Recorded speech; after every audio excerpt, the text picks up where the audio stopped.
Oke, assalamualaikum warahmatullahi wabarakatuh. Terima kasih udah singgah video aku. Hari ini aku akan membahas tentang kisah cintanya Khadijah binti Khuwailid, yang mana kita tahu bahwa Khadijah sebelum menikah dengan Rasulullah, ternyata Khadijah pernah berumah tangga dengan dua orang laki-laki. Kita bahas.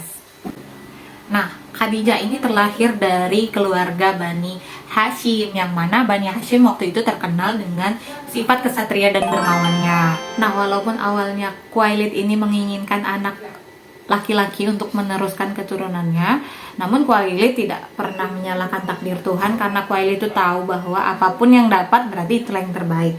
Nah, saat pertama kali Khuwailid ini melihat anaknya Khadijah waktu bayi, dia langsung jatuh cinta dan terpana kepada Khadijah. Ibunya Khadijah ini mewarisi sifat lembut, mewarisi sifat menghormati tamu apabila tamu ke rumah. Sementara dari ayahnya, dari Khuwailid, Khadijah itu mewarisi sifat sabar, sifat dermawan, pandai berperang, dan sikap bertahan dalam terik dan badainya padang pasir. Khadijah dan Abu Hala ini terciptalah pernikahan yang berkah, dan mereka memiliki dua orang putra. Putra pertama namanya Hala dan putra kedua namanya Hindun. Nah, karena Abu Hala ini adalah orang yang sangat bertanggung jawab dan profesi dia sebagai pengusaha, dia tuh menjalankan sendiri bisnisnya, yaitu pergi dari Mekah ke Syam. Setiap hari kayak gitu, pergi dari Mekah ke Syam, dari Mekah ke Syam untuk berdagang. Nah, jadi suatu hari ketika dia sampai dari Syam, Abu Hala ini sakit terus menerus. Setiap hari Khadijah ini mengobatinya, membawa ke tabib. Nah, pada saat itu lemahlah Khadijah, sebagaimana seekor burung yang kalau misalnya satu sayapnya itu lemah, maka terbangnya tidak tinggi. Nah, begitulah Khadijah pada saat Abu Hala ini sakit. Pada saat Abu Hala sakit, Khadijah ini khawatir. Sampai-sampai dia itu overthinking ya. Dia tuh merasa, gimana nanti kalau suaminya tiada, dia bakal seperti apa dengan anaknya. Ternyata kekhawatiran Khadijah tidak lama dari dia berpikir seperti itu, suaminya benar-benar meninggal. Nah, betapa lemahnya Khadijah waktu itu karena separuh sayapnya patah. Dia tidak bisa terbang kemanapun. Setiap hari dia isi dengan kesedihan. Karena menurut Khadijah sudah terlalu lama dia bersedih, sudah terlalu lama dia dalam keadaan seperti itu. Khadijah bertekad dalam hatinya untuk tidak bersedih lagi. Dia akan mensyukuri segala keadaan yang menimpanya pada saat itu. Nah, Khadijah itu ingat pesan suaminya bahwa setelah meninggalnya Abu Hala nanti, Khadijah diminta untuk meneruskan perdagangan ke negeri Syam. Nah, Khadijah ini karena dia mencintai suaminya, dia bertekad ingin mengikuti semua apa kata suaminya, dan dia berjanji akan mencintai suaminya dengan cara lain, yaitu menuruti segala perintah suaminya yang menginginkan Khadijah untuk sendirian berdagang dari negeri Mekah ke negeri Syam. Selain alasan mencintai suaminya, Khadijah juga memiliki sebuah motivasi yang sangat besar, yaitu karena Khadijah ingin membahagiakan putranya Hala dan Hindun. Jadi Khadijah ini setiap hari belajar untuk berbisnis. Setiap hari dia tuh pergi berbisnis dari Mekah ke Syam. Hingga tidak lama, waktunya sangat sebentar, Khadijah menjadi wanita yang kaya raya dengan bisnis yang tersebar merata di kota Mekah dan Syam. Hingga pada suatu malam, Khadijah dikejutkan dengan anaknya yang sedang sakit, yaitu Hindun. Hindun ini dia badannya panas tinggi. Tidak pernah Hindun panas tinggi sebelumnya, tapi pada malam itu badan Hindun ini panas tinggi. Jadi Khadijah itu segera meminta kemenakannya untuk ke rumah tabib yang langganan mereka kalau misalnya lagi sakit itu ke tabib itu. Tapi setelah kepulangan kemenakan Khadijah ke rumah Khadijah kembali, kemenakannya ini berkata bahwa tabibnya sedang tidak bisa ke rumah Khadijah karena sedang memimpin rapat di Darunan II. Karena kemenakan Khadijah itu harus meninggalkan rumah Khadijah untuk rapat di luar kota, jadi di rumah itu tinggallah Khadijah dan Maisarah. Maisarah ini adalah asisten pribadinya Khadijah pada saat itu. Nah, hari semakin malam, tapi badan Hindun itu semakin panas. Layaknya seorang ibu, pasti dia tuh khawatir sekali terhadap keadaan anaknya pada saat itu. Khadijah mengambil keputusan untuk ke rumah tabib pada malam hari. Walaupun Khadijah itu tahu bahwa jika perempuan di Mekah itu keluar malam, maka sungguh mengganggu keselamatannya. Tapi Khadijah tidak punya cara lain. Akhirnya Khadijah mengajak Maisarah untuk keluar rumah menuju ke pemukiman Tabib. Ketika di dalam perjalanan, yang ditakutkan Khadijah terjadi. Dia melihat banyaknya para laki-laki itu mabuk-mabukan di sana. Padahal dia tuh di siang hari tempat itu dijadikan sebagai penyembah Lata dan Uzza yang mereka anggap sebagai Tuhannya. Tapi beda, di malam harinya mereka mabuk-mabukan, seraya tidak ingat siang tadi mereka itu menyembah Lata dan Uzza di sana. Nah, ketika itu adalah seorang laki-laki mabuk yang mendekati Khadijah. Jadi dia berbicara, Khadijah, "Wahai perempuan Mekah," kata laki-laki ini, "tidakkah engkau takut jika keluar malam tanpa mahram?" katanya kan. "Engkau nampaknya wanita terhormat, tapi engkau keluar pada malam hari," katanya. Terus Khadijah bilang kepada pria mabuk tadi, dia bilang, "Sekarang saya ingin membawa anak saya sakit ke rumahnya tabib. Apa maumu? Bilang saja, secepatnya akan aku berikan apa yang engkau minta," kata Khadijah. Terus benar saja, laki-laki ini dia meminta emas dari Khadijah. Segera Khadijah mengeluarkan emas yang diminta laki-laki tersebut, dan Khadijah sama Maisarah itu lari terbirit-birit, tertunggang langgang untuk meninggali tempat itu. Karena memang banyak sekali orang yang mabuk. Laki-laki berbadan besar tinggi mabuk, ditakutkan atau dikhawatirkan nanti akan mengganggu keselamatan anaknya ini tadi, Hindu. Perjalanan pada malam hari ini memberikan pelajaran tersendiri untuk Khadijah dan Maisarah. Mereka yakin bahwa di Mekah pada itu masih sangat jahiliyah. Suara perempuan sangat dibungkam di sana. Bahkan hanya suara laki-laki saja yang bisa didengar, dan laki-laki saja yang bisa dihormati di Mekah pada saat itu. Dan ironisnya, Tuhan-Tuhan yang mereka sembah Lata dan Uzza di siang hari itu tidak bisa berbuat apa-apa. Mereka hanya diam. Bahkan ketika hamba-hamba yang menyembahnya pada siang hari itu mabuk-mabukan di depannya. Dan lebih ironis lagi, Lata dan Uzza ini terbuat dari roti. Ada yang terbuat dari roti. Apabila mereka lapar, mereka memakan Tuhannya. Dimakannya Lata dan Uzza.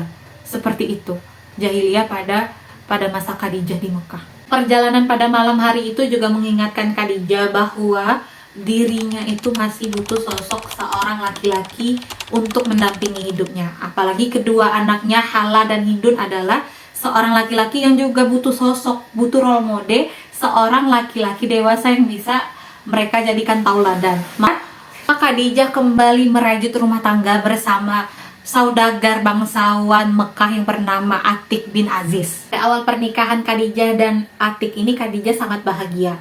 Hingga kebahagiaannya itu sampai 2 tahun pertama ketika mereka menikah. Nah, mereka ini dikaruniai dengan seorang anak perempuan yang telah lama ditunggu dan dinanti oleh Khadijah, yang bernama Hindun binti Atik. Khadijah sangat bahagia mempunyai anak perempuan yang pada saat itu memang menjadi idaman Khadijah. Awal meminang Khadijah itu merasa bahwa Atik adalah sosok laki-laki yang bisa menjadi pemimpin bagi dirinya dan kedua anaknya. Tapi ternyata Atik ini mengeluarkan sifat aslinya setelah 2 tahun pernikahan.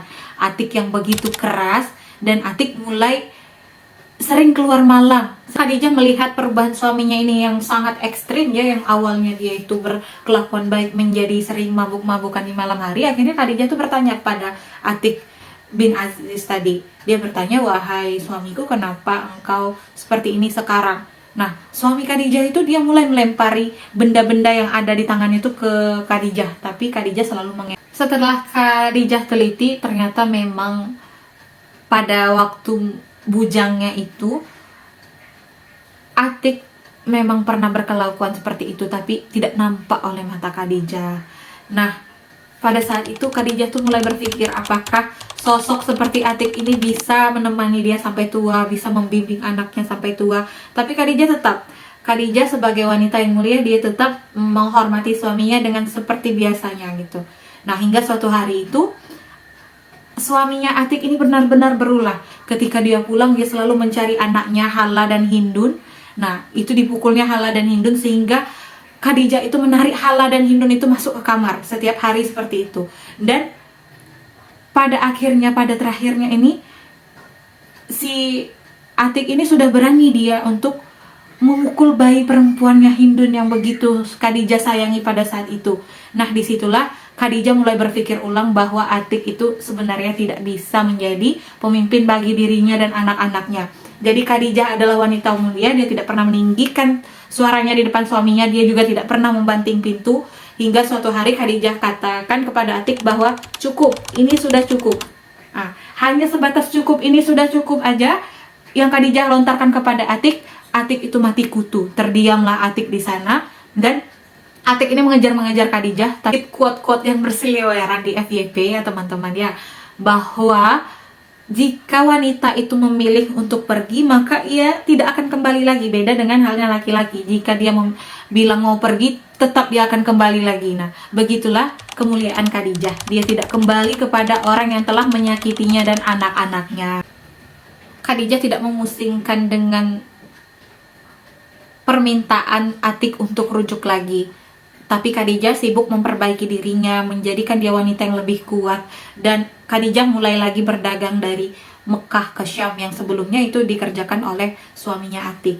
Jadi kata pepatah Arab itu selalu mengatakan bahwa setiap 6 tahun sekali nasib seorang wanita itu akan berubah. Nah, begitupun dengan Khadijah. Telah terbesit di hati Khadijah setelah 6 tahun berpisah dari Atik bahwa dia akan menikah lagi, terbesit seperti itu. Khadijah untuk menikah lagi ini tidak semata-mata hanya karena melihat teman-temannya yang udah menikah, Khadijah juga pengen menikah. Tapi itu tuh berawal dari sebuah mimpinya, dimana dia itu sering didatangi mimpi bertemu dengan seorang pemuda dan huruf mim yang indah. Dan mimpi itu tidak sekali dua kali terjadi, mimpi itu sering terjadi di dalam mimpi Khadijah. Dan ketika Khadijah bangun, Khadijah merasa kesepian karena berpisah dari mimpi itu. Kegundahan hati Khadijah membuat Khadijah hari ini ingin ke pasar, tapi tanpa ditemani oleh Maisyarah. Nah, waktu di pasar itu Khadijah melihat hal-hal yang sungguh ini tidak manusiawi kayak gitu. Ada seorang majikan yang menebas leher budaknya itu di depan orang ramai. Dan ketika dia berani menebas leher budaknya itu, dia itu akan disawer oleh banyak orang seperti itu. Dan terjadi lagi ketika Khadijah melajukan kakinya ke tempat lain, Khadijah ini melihat satu orang budak perempuan ini yang akan dipenggal lagi lehernya dan dipersaksikan oleh orang ramai. Jadi Khadijah ini berpikir begitu jahat dan tidak baiknya Mekah pada saat itu bagi kaum perempuan. Jadi Khadijah bilang kepada majikannya itu, "Hei, hentikan," kata Khadijah.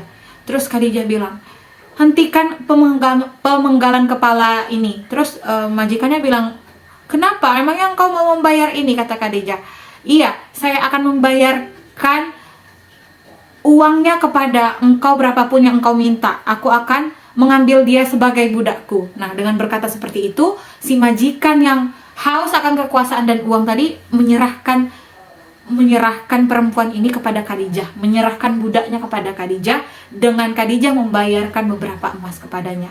Nah, nama budak ini adalah Dujanah. Dujanah adalah seorang gadis cantik yang memang pada saat itu nasibnya tidak baik. Betapa bahagianya hati Khadijah ketika itu, saat Khadijah telah memerdekakan seorang budak wanita yang begitu cantik. Jadi Khadijah itu membawa Dujanah ke rumah temannya, yaitu Warakoh bin Naufal. Sebenarnya Warakoh bin Naufal ini adalah sepupunya Khadijah, tapi karena umur mereka perbedaannya sangat jauh, bahwa Warakoh bin Naufal ini sudah seusia bapaknya Khadijah, jadi Khadijah itu menganggap Warakoh ini adalah sebagai pamannya Khadijah, padahal mereka itu sepupuan. Nah, tibalah di rumah Warakoh bin Naufal. Warakoh itu langsung bilang seperti ini, padahal mereka tuh belum ketuk pintu, tapi Warakoh bin Naufal udah bilang seperti ini, "Wahai Khadijah, itukah engkau yang datang? Walaupun mataku buta Khadijah, tapi aku bisa mencium aroma rambutmu," kata Warakoh bin Naufal. Jadi Khadijah bilang, "Wahai pamanku, iya, ini aku datang Khadijah bersama Dujanah," katanya kan. Dujanah ini adalah budak yang telah aku merdekakan di pasar tadi, kata Khadijah kepada Warakoh. Jadi Warakoh ini bilang kepada Khadijah, "Tidakkah engkau membawakan aku oleh-oleh Khadijah, padahal engkau dari pasar?" Terus Khadijah tuh seketika merasa, "Oh ya ampun, ini lupa aku tadi membelikan oleh-oleh untuk sepupunya ini."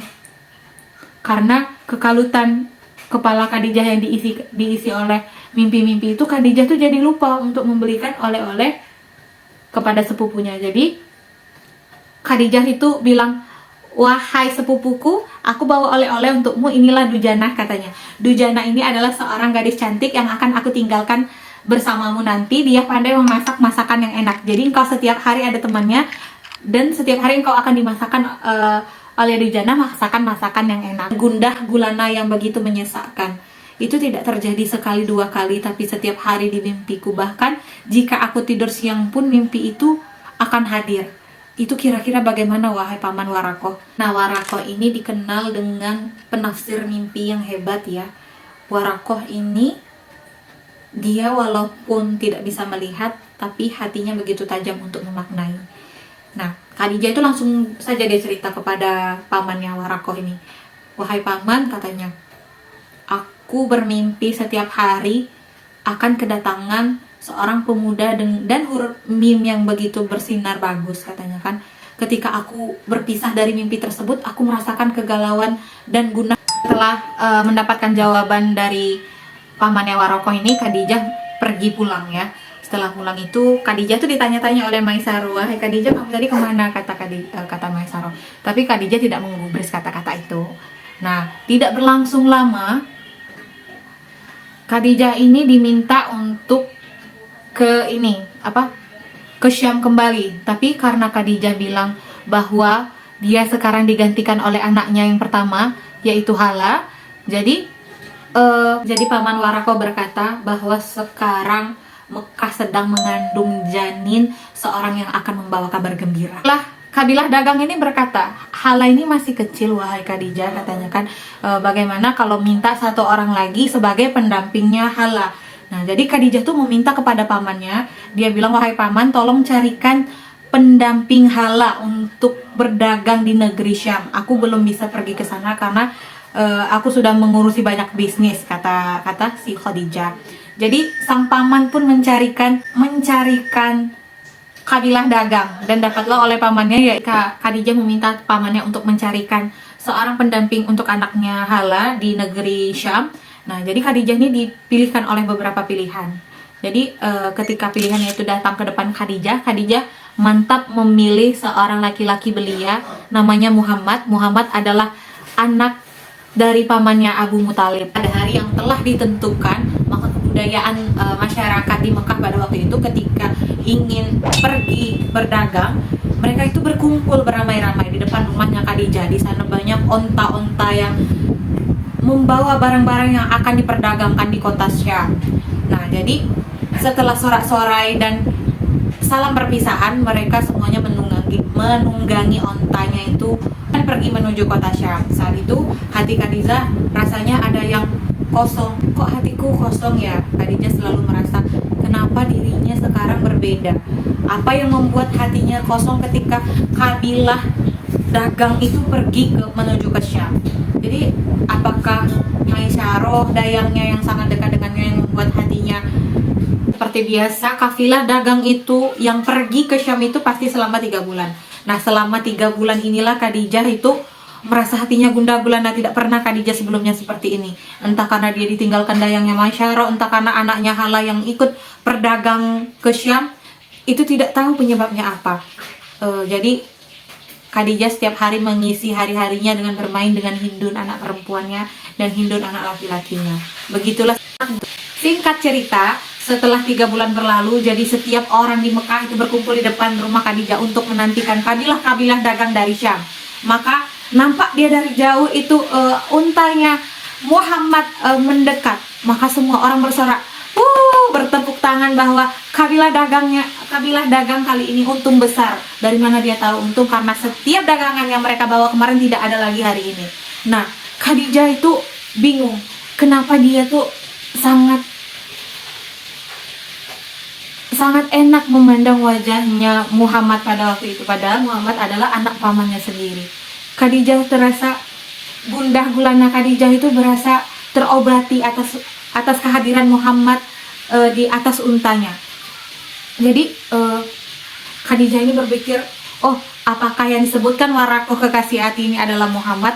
Maka nanti Khadijah akan berkata lagi kepada Warakoh, "Wahai Warakoh, apakah yang engkau sebut kekasih hati yang aku gundah gulana ini adalah Muhammad, anak pamanku, yaitu anak paman Abu Muthalib? Maka Waraqah jawabnya, iya. Ternyata selama ini Khadijah telah jatuh cinta kepada anak pamannya sendiri, yaitu Muhammad, anak pamannya Abu Muthalib. Tanpa memperpanjang masa perkenalan, akhirnya di depan rumah Khuwailid, tempat tinggal Khadijah, itu dihiasi dengan lilin-lilin kecil, obor-obor yang menyala, yang tidak hanya di perkarangan rumah saja, bahkan sampai ke atas atap.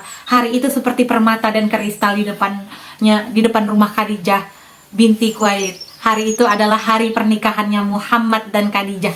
Setiap orang Quraisy datang untuk menyaksikan pernikahannya. Dan paman Khadijah, Waraqah, itu mengangkat tangan. Wahai kaum Quraisy, hari ini saya nikahkan Muhammad dengan Khadijah dengan maharnya 400 dinar, 12 ukayah, dan 1 nasiyah emas, beserta 20 ekor unta. Saya nikahkan mereka berdua. Seperti itu katanya. Nah, pernikahan mereka ini adalah berkat bagi seluruh alam. Begitulah kisah cinta Khadijah, dimulai dengan Abu Hala yang dia cintai, kedua dengan Atik bin Aziz yang mengkhianati cintanya, dan terakhir kepada Muhammad yang nanti akan menjadi cinta terakhirnya. Nah, nanti di episode selanjutnya, insya Allah saya akan menceritakan tentang Khadijah bersama Rasulullah, kisah cinta Khadijah bersama Rasulullah. Terima kasih sudah menonton episode 2 di channel aku. Saksikan episode-episode berikutnya. Assalamualaikum warahmatullahi wabarakatuh.